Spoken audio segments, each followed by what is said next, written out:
ये जो तुमने अभी अभी कहा ना, ए वक्त गुज़श्ता वक्तों में तेरे सफ़ों पर कोई हीर थी। हीर का नाम आते ही मेरी आँख खुल गई। वो मुजस्मा है मेरा, जरा भी समझ सकती हो, मैं वही रहती हूँ।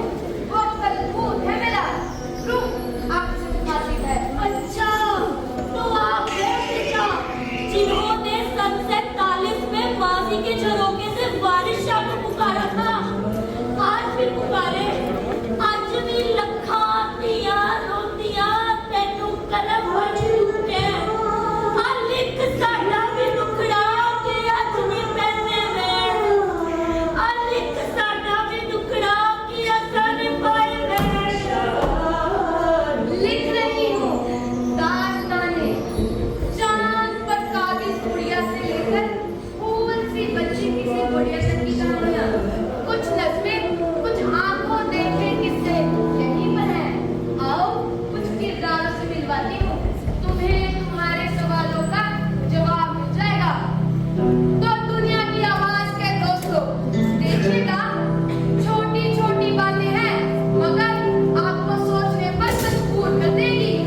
छोटी सी उम्र परनाइयो बाबा सा। छोटी सी उम्र परनाइयो बाबा सा।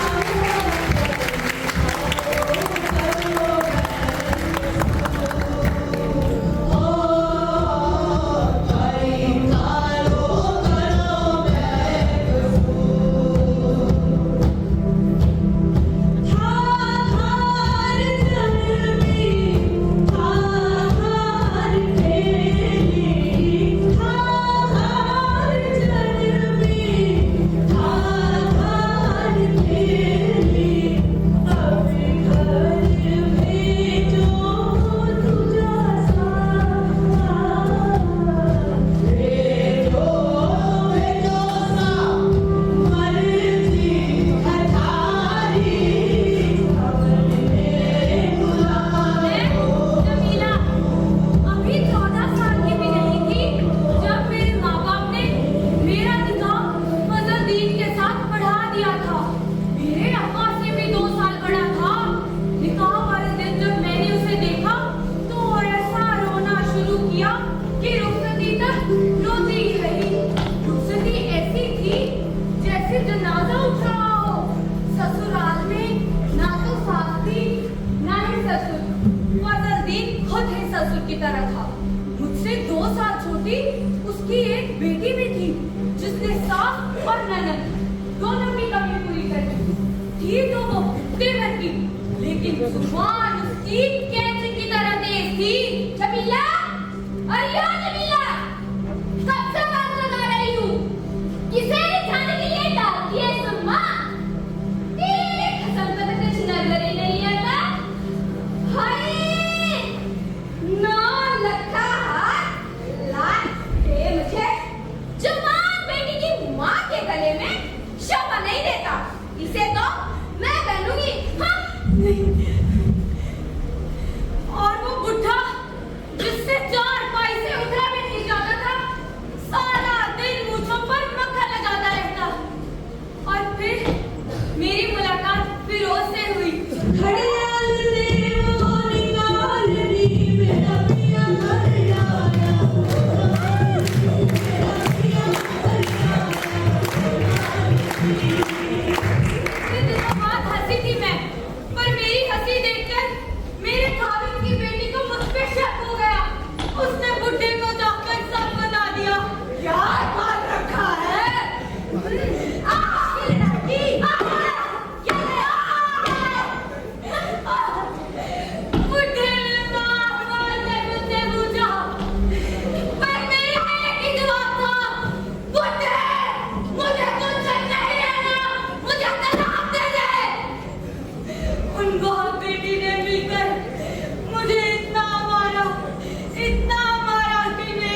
कोई शैतान, ना कोई रब, ना कोई आदमजाद, पर फिर शैतान और आदमजाद ने मिलकर हमारी बनाई हुई दुनिया पर हराया है। नहीं, छोड़ो मुझे, छोड़ो।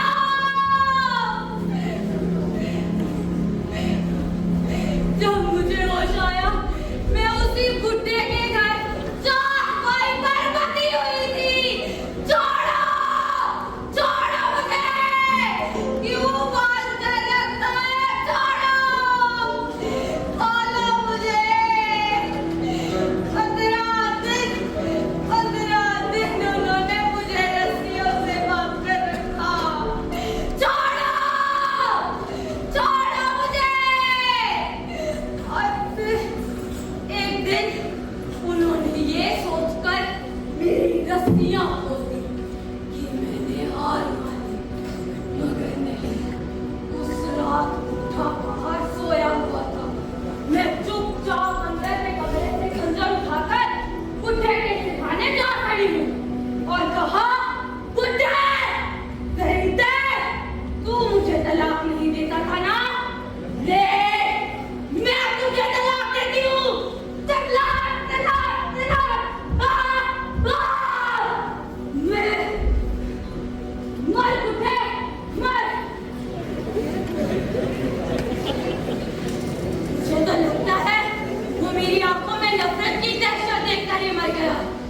उसके बाद मैं अपनी चारपाई पर आराम से सो गई। इतनी पक्की और गहरी नींद कि बुड्ढे की बेटी के चीख चीख कर रोने पर भी मेरी आंख ना खुली। डोली चढ़ दिया मारिया हीर चीसा मैनू ले चल बाबला ले चल वे मैनू रख ले बाबला आखिर शादी की थी हमने, मैं और तानिश। ऐसा लगता था पूरी दुनिया फतेह कर ली हो। पहाड़ों पर, वादियों में, अर्श पर, कभी फर्श पर, कभी दरों पर, तो कभी उसके घर तो खैर से किसी को कोई मसला ही नहीं था। पर मेरे मायके वाले मान नहीं रहे थे हमारी शादी को। अम्मा कहती, हमारा उनका क्या ताल्लुक, कहाँ हो और कहाँ हो? पूरे 6 महीने और 17 दिन हम यूं ही भटकते रहे। प्रॉपर बॉयकॉट जिसे कहते हैं ना भाई साहब, वो झेला है मैंने मेरे पेरेंट्स का। और फिर एक दिन अचानक माँ का कॉल आया, हेलो बेटा, कहाँ हो तुम? घर वापस आ जाओ, तुम्हारे बाबूजी अब नाराज नहीं है, अब सब राजी है। मेरी खुशी का मानो कोई ठिकाना ही नहीं था। ऐसा लग रहा था अफसाना जैसे हकीकत में बदल गया हो। तानिश, तानिश, हाँ प्लीज, तानिश, माँ का कॉल था। बाबूजी मान रहे हैं, चलो चलते हैं घर वापस। अब सब राजी हैं, मगर मुझे कुछ नहीं तानिश, प्लीज प्लीज प्लीज। अम्मा कहती है कि डोली में बिठाकर मेरी प्रॉपर विदाई करना चाहती है। वो क्या कहते हैं तुम लोगों में? हाँ, रुखसती। अच्छा जी, माँ का कॉल आते ही हम तुम पर उतर आई। मोहतरमा, ये तो वही बात कर दी आपने, भी एंड अदर्स वाली। शट अप तानिश, अब तुम झगड़ा ना शुरू कर देना। मैं तो बस इतना चाहती हूँ कि हम हमारे बच्चे को इसकी ननिहाल से मिलवाएं और हम मेरे घर पहुँचे। तेरी अखियाँ सुर में गानी, तेरी अखियाँ सुर में गानी, तेरा मुखड़ा चाँद का टुकड़ा ऐसा लगता है जैसे कुछ हुआ ही ना हो। मेरे बाबूजी, मेरे चाचा, मेरे भाई, ताऊजी सब हंसकर मिल रहे थे। हम सबने मिलकर डिनर किया और मेरे कजन्स के साथ मिलकर अंताक्षरी भी खेली। मगर नहीं, रात में जितने मर्जी दिए जला लो, रात रात ही रहती है। अंधेरा नहीं छटता। डोली में बिठाकर विदाई तो दूर, मुझे ना कंधा नसीब हुआ ना लकड़ियां। हमारी लाशें टुकड़ों की शक्ल में नहर में फेंक दी गई। कहीं कोई टस से मश ना हुआ। 30 जिंदगियां कटकर बह रही थी नहर के पानी में। मैं, तानिश और हमारी प्रीत।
बीच में चुप चुप खड़ी हूँ ऐसे, जैसे जैसे बुझी हुई बुझारत।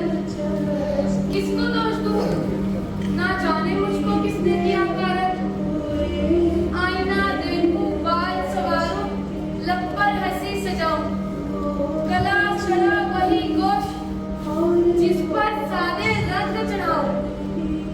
जाने कितनी बर्फ पिघल गई, बह गया कितना पानी।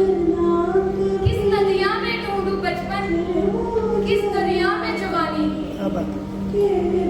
एक मौसम मेरे दिल के अंदर, एक मौसम मेरे बाहर। एक रास्ता मेरे पीछे भागे, एक रास्ता मेरे आगे। मेरे दिले सद चाँद पर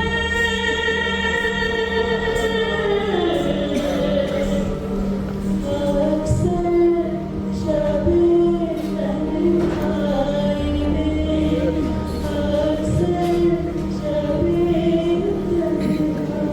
हर दिशा में इतने सुहावने संकेत क्यों है? हवा के हर झोंके का स्पर्श इतना अफसोस क्यों है? सारा शरीर झंझना क्यों जाता है? ऐसा क्यों लगता है यदि कोई नहीं तो अंधेरा ही सही।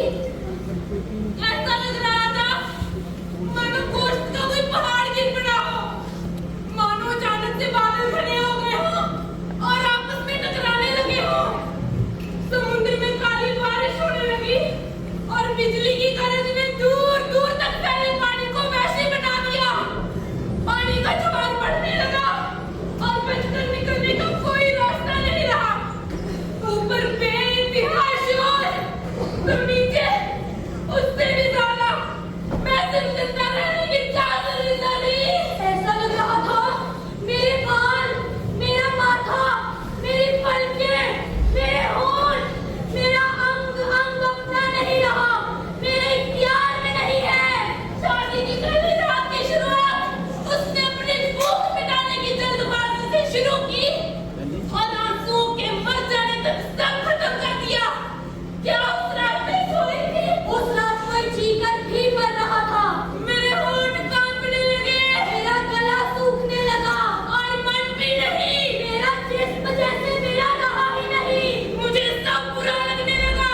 ऐसा लग रहा था जैसे मुझे किसी ने जकड़ लिया हो। मैं पूरी जिंदगी के लिए जब्त कर दी गई थी। मेरी शादी के इकरारनामे पर मेरी पूरी जिंदगी के दस्तखत कर दिए गए। क्या दुनिया के हर कोने में बार बार यही दोहराया जाता है? क्या मेरी माँ के साथ भी यही हुआ था? हमारी बलात्कार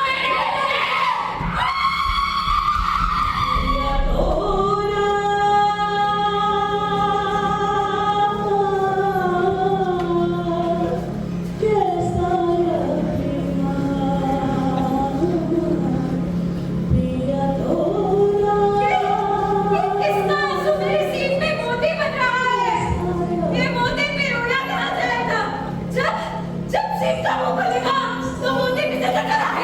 देगा। फिर उंगलियां उठेंगी, सिर की तरफ भी, और मूर्ति की तरफ भी, और मुंह से बोलने पर भी डांस लेंगी, और अपने शहर से दोनों को लीला कर देंगी। ये उंगलियां उसकी तरफ क्यों ना उठेंगी, जिधर वो अपनी हसरत पूरी करके चला गया? क्या इस उंगलियों को बुरा सा मालूम नहीं?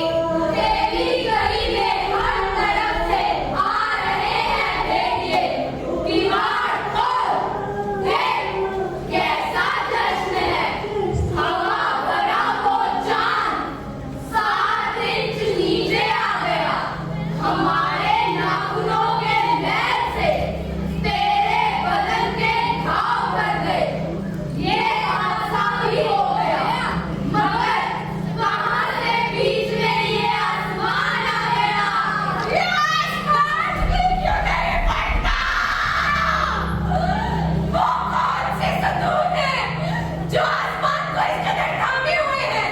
उसने जो झुंझलाया था, क्या वो इन सतूनों की बुनियादें हिला देने के लिए काफी नहीं था? क्यों अब तक उसी तरह तना हुआ है? क्यों अब तक उसी तरह तना हुआ है? क्यों अब तक उसी तरह तना हुआ है?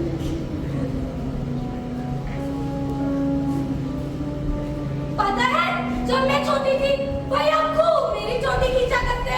चुटकी भैया, लेकिन जब पड़ोस का सोनू मेरी चोटी खींचता, ए चुटकी, ए सोनू, रुक! तो भैया बहुत गुस्सा करते, घर जाकर मारते उसे। ये हमारा रास्ता खेल था। भैया पुलिस बनते और मैं उनकी जायदाद। भैया मुझसे कहते, तेरी शादी को मैं ऐसे करूंगा कि पूरा शहर देखेगा, कोई डॉक्टर या इंजीनियर ढूंढूंगा तेरे लिए। नहीं भैया, अभी मुझे आईपीएस बनना है, घर का नाम रोशन करना है। अरे पगली, लड़कियों से घर का नाम रोशन नहीं होता। ये ले मेरी गुड़िया, गुड़िया से खेल। गुड़िया? और कभी भैया की इस गुड़िया को गांव के गुड्डे से प्यार हो गया। अमित, क्या बात है गुड़िया, बड़ी खुश हो? भैया वो मैं, हाँ बोलो।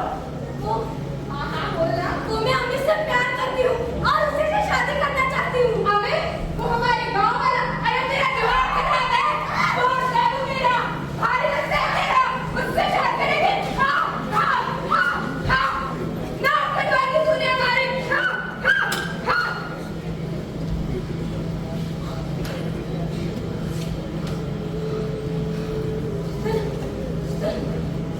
उसने भैया ने इतना मारा कि मेरा दिल ही पसीज गया। हमारे गांव में सब एक ही गोत्र के हैं, लेकिन अमित मेरा भाई कैसे हो सकता है? उसकी माँ अलग, मेरी माँ अलग। भैया मुझसे कहते, तूने हमारे घर की बदनामी करवा दी। बदनामी समझ में नहीं आता। अगर मेरी वजह से घर का नाम रोशन नहीं हो सकता तो बदनामी कैसे होगी?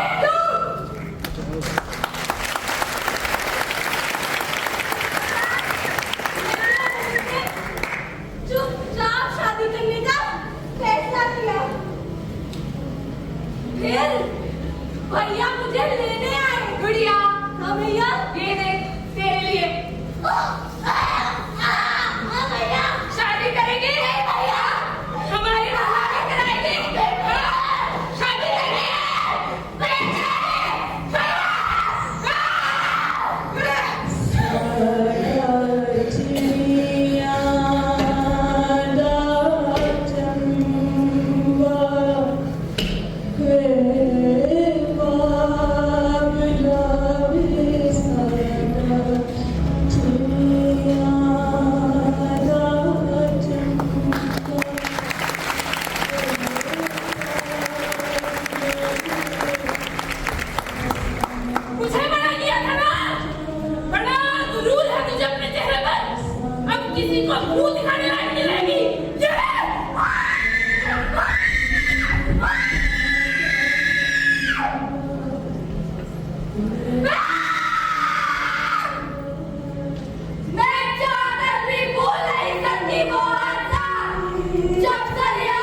किसी की जिंदगी पर इतना गहरा असर पड़ सकता है।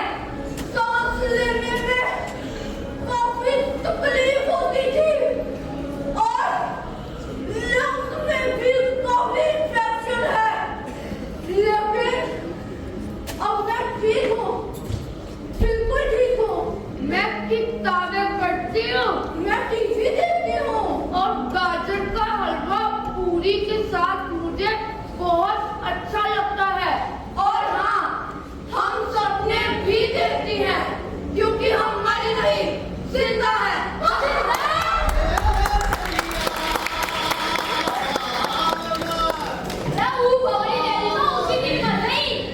जिस दिन 5 लोग का न मिलके अकेली बकरी देवी पर अपनी पत्तान की दिखाई।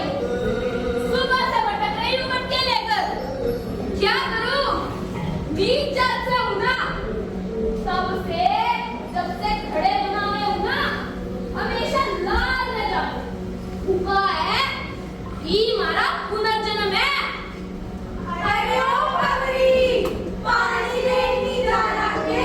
बाता में मैं तो भूल ही गई थी कि मैंने पानी भर जाना।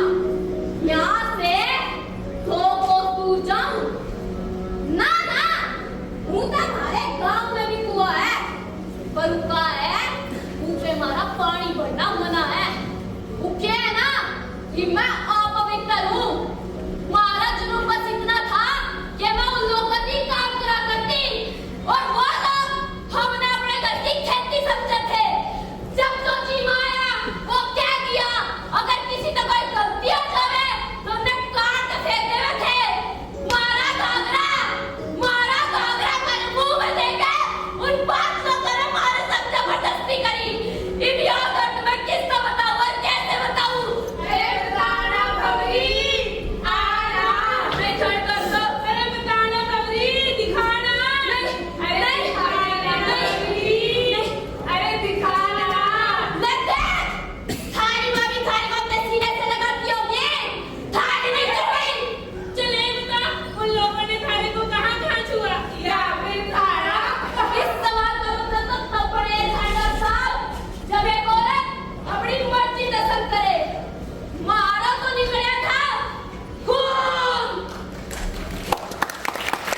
My name is Harmanpreet Kaur, code H2.